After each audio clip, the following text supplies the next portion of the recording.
Hi guys, how's it going? Simon Brown here, driving instructor, back with another Telford test video. Now this is footage, front and back dash camera, of a driving test. One of my students took a driving test, Mia, on the 25th of October 2023.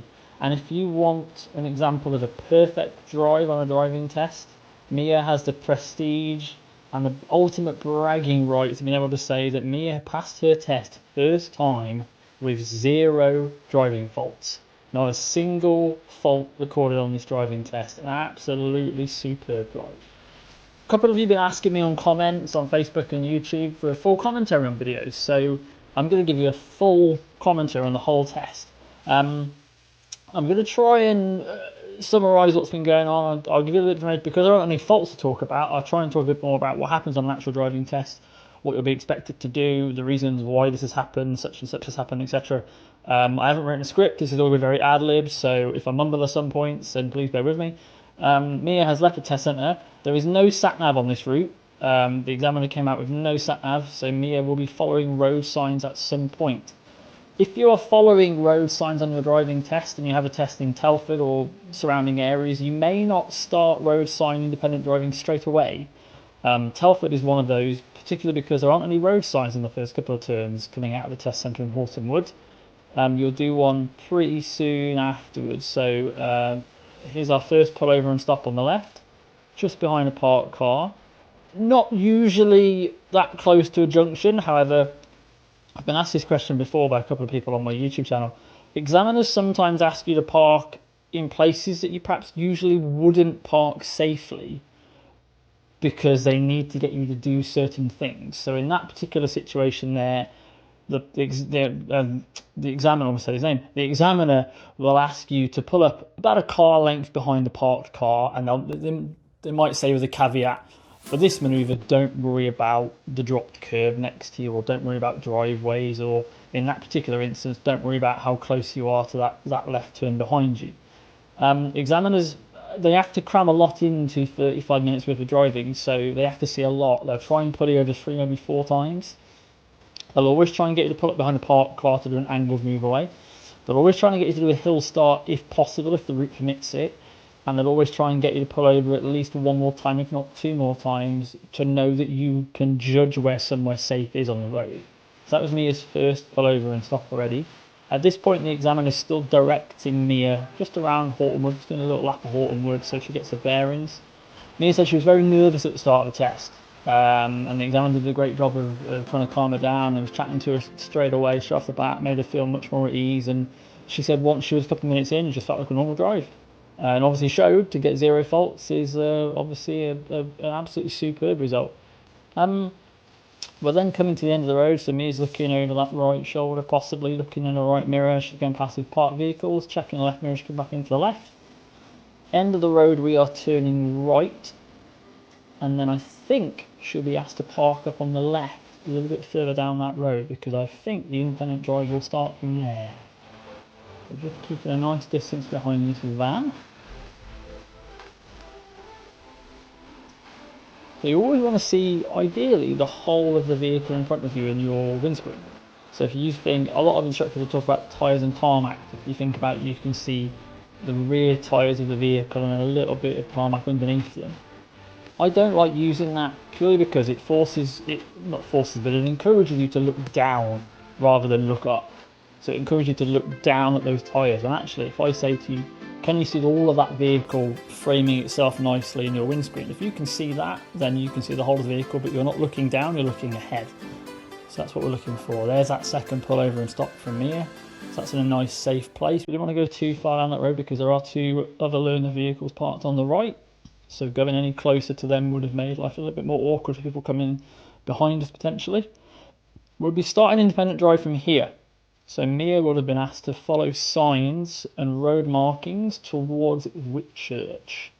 And you can see ahead on that dash cam there is a sign coming up. So we're looking for Whitchurch. The likelihood is on test you will get a sat-nav, and if you get a sat-nav route you'll be doing that probably from the start of your test. So you'll probably start independent driving from the test centre. About 8 out of 10 tests probably from my experience get sat-nav. but prepare for both. I make sure my students are fully prepared for both sat-nav and following road signs, mainly for your test, but also, probably more importantly actually, once you've passed your driving test, you're going to be out on your own. You're going to be in that big, wide, scary world by yourself. And you're not always going to have access to a sat-nav. Your sat-nav might run out of battery, you might be in an area where there's no GPS service, or that's kind of few and far between in this country now.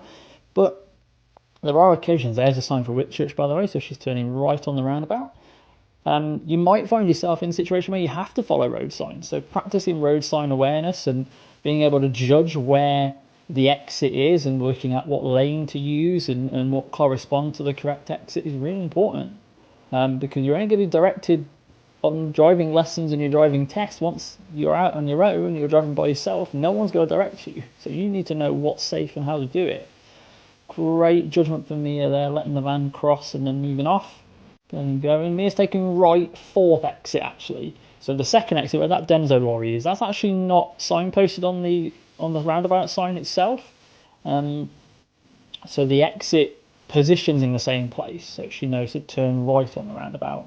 So she knows to use the right hand lane. The exit was about 3 o'clock if you imagine a clock face positioning.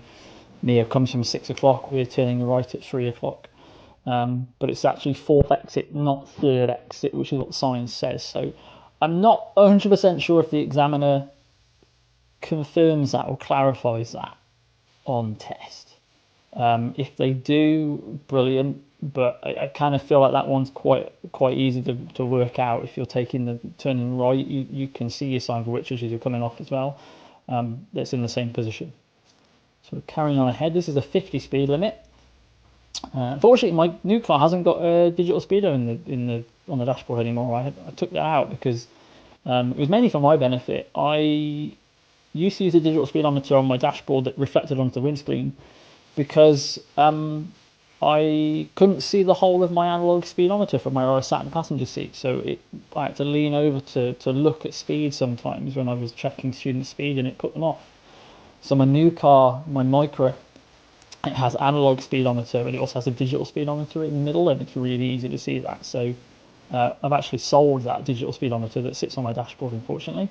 But the fact that Mia got 0 faults means that she's clearly getting up to speed on this road. 50 mile an hour, it looks pretty dry and pretty safe to do 50. Quick note as well, I don't know if people have noticed it, my dash cam, it actually looks like we're kind of keeping slightly too close to the left. That's not what's happening. The dash cam is actually positioned to the left of the car, so it's kind of, if you're sat in the passenger seat, it's kind of straight in front of you, right in the top corner, so you can sort of see it. I have tried to angle it a little bit so it looks like it's more of the centre of the road. But if ever it looks like me or any of my other students are slightly too far left, they're not. It's the way the angle of the sat-nav, where the angle of the dash cam is, I apologise. So there you go, going ahead third exit on that roundabout. So one thing to note about ahead third exit, just because you hear third exit, never assume that it's going to be right lane. Not every roundabout is a cookie cutter roundabout, not every roundabout is left ahead and right. Roundabouts have got multiple exits on them. So if you can be working out where that exit is, and that exit for Whitchurch that Mia's just taken is bang on 12 o'clock, so dead straight ahead from where we're coming from at 6 o'clock. And if that's the case, we should be using the left-hand lane. I am going to do a video soon. It should be online. If you're watching this in the future, it will be online now. About roundabouts. I'm going to do an in-car view, I'm going to do front and back dash cams, and I'm going to talk you through how I deal with roundabouts. Decisions I make, positions I take, lane judgment, what I'm thinking. And sometimes there are slight deviations from that clock face position, and I'll try and explain simply why that's happening and why we need to do that. So still on the 50 road, we're coming into Appley. So we've come out of Montgomery, heading into Appley now, and Shorebirch, my neck of the woods.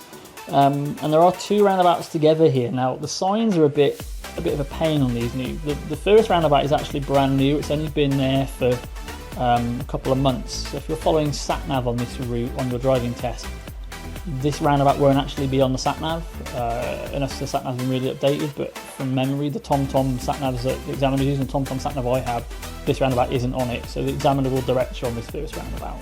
We're following Whitchurch on the first one, so your sign is that big rectangular one there saying Whitchurch is straight ahead. But then the second roundabout, we're taking the exit for Wellington.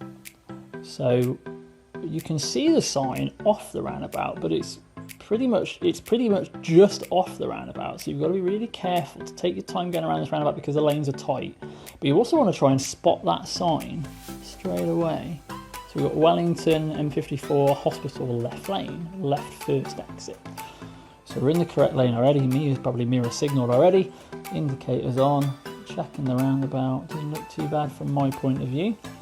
And we're moving, staying left, following that road to the left so that lorry knows they can move off, and we're away. 40 speed limit is now in effect. It's been in effect since that first roundabout that we saw, so 40 speed limit is a little reminder on the left. Just a little bit of way to go. I'm almost in my house from here, it's good, isn't it? So 40 speed limit, me is picking up speed. And the sign underneath that, just for theory, and help you guys out if you are practicing for theory or just looking at road signs in general. It's a blue background of a red cross through the middle, and it also means no stopping, no parking at any time. And that's also noted by the left side of the road has a solid white line on it, which means you can't cross it and you can't park on it unless it's an emergency. So no stopping, no parking on this road. So that would suggest to me that this road is going to be quite safe to get up to speed on it. So if ever you're thinking about appropriate speed, 40 speed limits, getting up to 40 miles an hour or getting close to 40 miles an hour is probably pretty safe to do on this road because of the no stopping, no parking signs. Looking for Wellington still, counting the exits there. So hospital counts as 1, Montgomery 2, Hadley 3, Wellington 4. So we're turning right. Fourth exit. Now the exit's at 3 o'clock, like the first one was earlier on that we saw.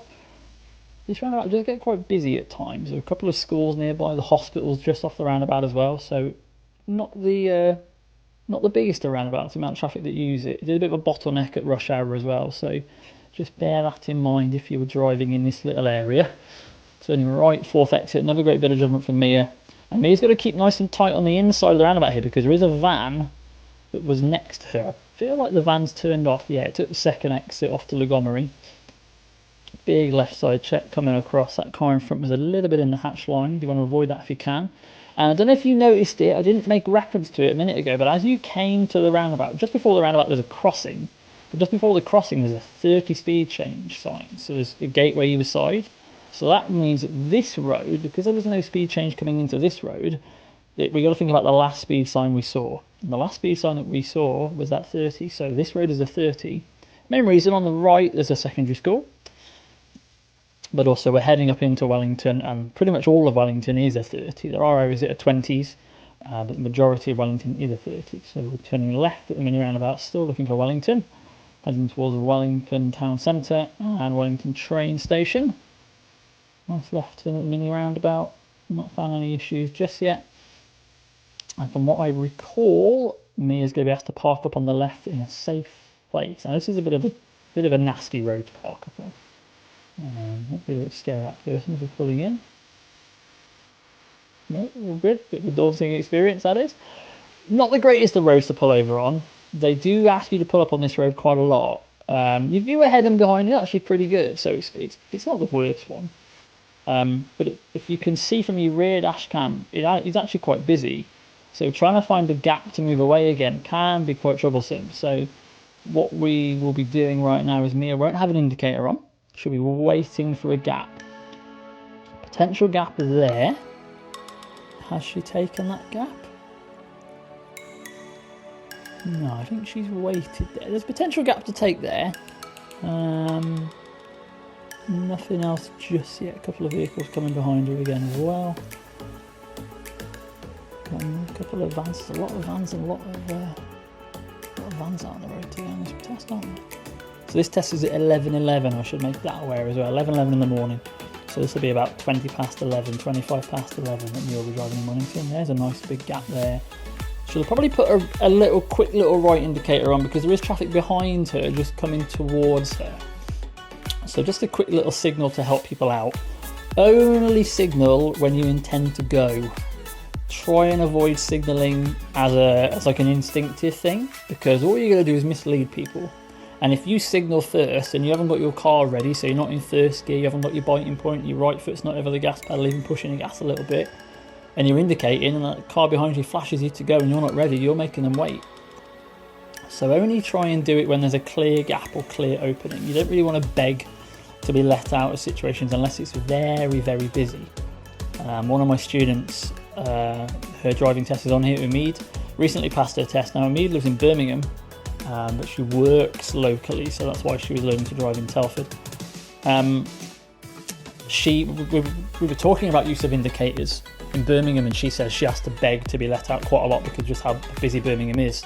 But if we can avoid it in Telford, brilliant. We're taking the exit for Shrewsbury now, which is right second exit on the mini roundabout. So we're looking for signs for Shrewsbury now. So a little mini roundabout, 3 exits on it. The ones coming ahead of you have to give way to us. And there's a sign for Shrewsbury just there on that one as well. So that's right second exit. Exit's about 1-2 o'clock. So we should keep to the right. We should apply a right signal. Now set traffic lights. Just gone to red. Nothing behind me here, so she's okay to brake a little heavier there. Managed to stop before she entered the bike lane as well. Now, being away from that bike lane on this particular set of lights is important because to your right is actually the bus station for Telford. So if you can imagine any buses coming out of that turn and they're turning towards us, so if they're turning left out of the bus station, they're going to swing out quite wide. And if you're in that bus, that cycle lane, apologies, you might be impeding that turn of that bus. So if you're hanging back behind the cycle lane, you're not going to affect them. And also, a cycle lane is not for you, it's for cyclists. So please avoid it where possible. Here's a good example. They did that quite well actually, but some buses you can imagine if they're a slightly bigger bus or a longer bus, they might take a slightly wider position, they might enter our lane just slightly. Lights have gone to green, but we've got a crossing coming up ahead. Now this is a Pelican crossing. I don't think it goes to red in this video, but if it went to red and then the next set of lights it would go to would be flashing amber, which means that if it's safe at the crossing, you can continue as long as the crossing is safe. So flashing amber on that one. We're turning right on this next one, still looking for Shrewsbury. So I would indicate right on this one because it's kind of 2 o'clock on my clock face, and then a little quick indicator left to say you're coming off once you pass that first exit. It's handy. Off to Shrewsbury still. Lovely. Now, this is where the route goes a bit different to what I was expecting. So, sometimes you still have to follow Shrewsbury on this next roundabout here, which would be ahead, following the road ahead. But Mia's been asked to turn left. So part of me wonders if they've changed the route a little bit. If you were following the Shrewsbury route, you'd go ahead on the mini roundabout and you take the next left turn at the lights, and that would bring you past where the Haygate pub used to be, and then you'd end up turning left into Herbert Avenue, doing a really awkward hill start, and from there. But by the looks of it, the route has changed a little bit, so we've been taking left first exit of that mini roundabout. We're going to be going ahead at this mini roundabout, and this next road is not nice because there's parked cars on the left, and as you go further up the road, there's parked cars on the right. There is room for a vehicle to come the other way while you're still moving in this position. But you've got to be nice and steady, nice and cautious, because your view ahead around that corner is not great.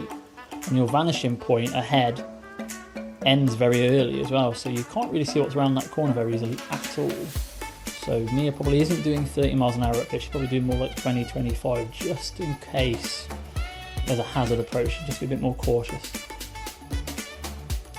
Weaving our way through this little bit of slalom traffic, nothing coming towards us, so we checked our centre mirror, right mirror. No indicator needed, just moving out, getting past the free vehicle, moving back in, and we're going to be turning left at the end of the road. Part of me wonders if Mia's now following signs to Hadley, potential. There's a sign there for Hadley and the town centre. Turning left at that one, and then we're emerging out onto, this is actually, believe it or not, a 40 speed limit. Not the most obvious one in the world, there are 40 signs as you make your left turn there. But if you look, there's school signs, there's a school on the right, Arklewood School, there's crossings, there's houses, it looks like quite a built up area. There is a solid line on the left, so again, no stopping, no parking in this particular section of the road. There's also a National Trust property on the left.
Now, this is a slight hill. This is technically Mia's hill start.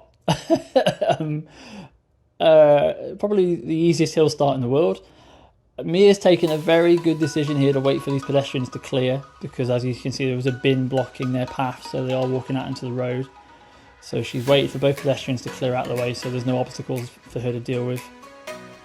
Checking the centre mirror, right mirror again, moving out around the big yellow vehicle that's there. Can't miss that one.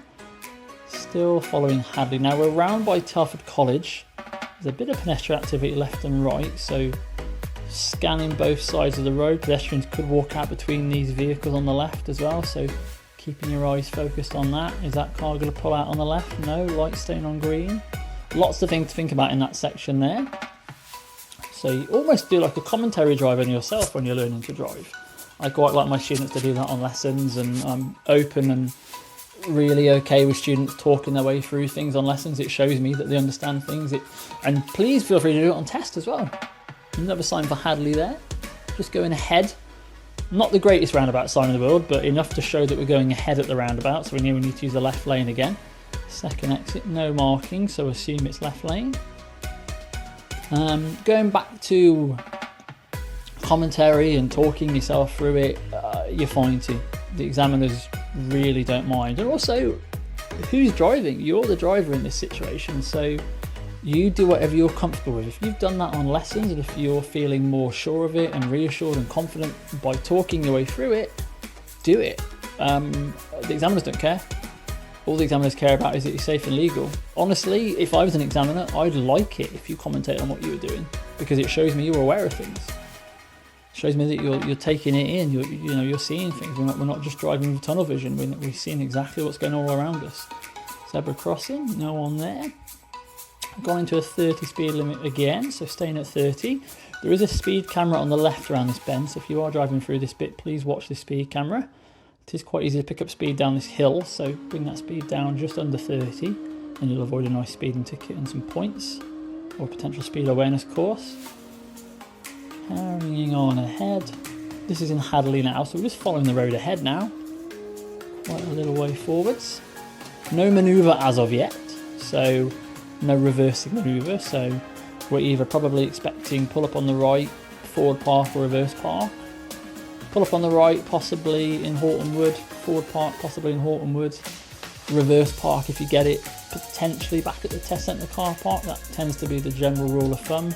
Traffic lights, again, still right mirror checks are important here. Make sure no one's overtaking you as you're moving out around the lights and the cones. Checking your left back in as you come back in. Still following the road ahead. I think at this point, road signs will have finished and the examiner will have just directed me just to follow the road ahead. So we're doing that. Next set of traffic lights going ahead. If you turn left, that takes you back into Montgomery and you can go down Hadley Park Road that way. That's a nice route I like to use on test as well. So make sure you go and check out Hadley Park Road if you haven't already done so on lessons, or if you're driving with a friend or family member. There's some interesting situations down Hadley Park Road to be aware of. Carrying on ahead, still a 30 speed limit. The van's got ahead, Mia's let them get ahead, which is quite good. Got a nice following distance already, nice 2-second gap at the least. Anyone pulling out of the right turn? Nope, we're good. White vehicle's definitely turning right, so we're okay with that. Another crossing coming up, so pedestrian crossing, making sure no one's there. No one's pushed the button. Everyone nice and safe, looking okay, and we're going to head at these next set of lights as well. So we've got 3 lanes to choose from. The left lane and the middle lane both go ahead, and the right lane turns right, so we should pick the left lane out of the 2. Now, not the end of the world if you end up in the right hand lane, because it just merges back in with the left lane shortly past the traffic lights in the junction, but your life is made a whole lot easier if you can pick the left lane of the 2. So I say to all my students, and this is a general rule of thumb, if you have a choice of 2 lanes that both go the same direction, pick the left lane unless markings tell you otherwise. So if there's an arrow or a sign in advance of those lanes, can't speak English today, those lanes, just saying left turn only, then we should use the right hand lane. But the lane markings that we saw for the lane that Mia is in says we can go left and ahead, and you can see the arrow pushing the right lane in towards the left lane to merge. So again, not the world's worst thing. If you did it on your driving test, you'd be okay with it as well. You might get a minor fault for lane discipline. To make sure that when you come back into the left, you effectively observe, judge who's in that left lane next to you and find the gap accordingly. Another crossing, no one there, a little bit of a bumpy bit of road there. And you can see what I mean. So far, nothing to write home about at all. Completely flawless and focused drive from here. No issues at all. So we're coming back down towards Trench Lock gyratory roundabout. This is going to be the first time that we've seen Trench Lock on this drive. The majority of routes have Trench Lock in some shape or form. Some have it more than others. This one just skirts around it right at the very end. There is a route I know that uses Trench Lock 3 times on test, so prepare for that. Make sure you're happy with Trench Lock. Again, I've got tutorial videos about pretty much every possible exit combination of Trench Lock you might come in contact with, so please make sure you're reviewing those. Again, I'll put a link for those right at the end. I've just made a playlist for Trench Lock videos, so I'll add that to our little list at the end. And we're using the left lane and we're taking the third exit. So do not signal. If I'm showing what that arrow on the floor might show you. The arrow is showing you which direction you go around the roundabout. So a lot of people might think this isn't a roundabout. We still treat it as a roundabout. The markings are the same.